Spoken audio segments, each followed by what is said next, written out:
I'll be teaching you guys how you guys can delete items from your Roblox inventory. It's pretty simple. First, you want to go to roblox.com, which is the official website of Roblox, and log in into your account. Once you log in into your account, what you want to do is click on the three line at the top left of your screen. Once you click on three line, you want to click on inventory. It's going to take you to your Roblox inventory. Now, once you're inside inventory, you are going to see all these options. You can choose whatever thing you want to delete, but you can only delete the things which you bought. So these items were given to me on Roblox when I created my account, which means I cannot delete it. Alright, but let me show you how you guys can delete it. So what you need to do is find the object from your inventory you want to delete and just click on it.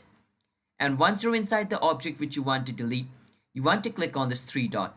Now once you click on this three dot, it's going to show you an option called the delete. Now in my case, it's not showing me an option called delete because this item cannot be deleted. So remember, you cannot delete every single items, only the items which you bought can be deleted. And even if you delete the items, you're not going to get your Robux back. You need to keep that in mind. You can click on the three dot and click on delete once it appears and delete the item from your inventory. So that's how you guys can delete items from inventory on Roblox.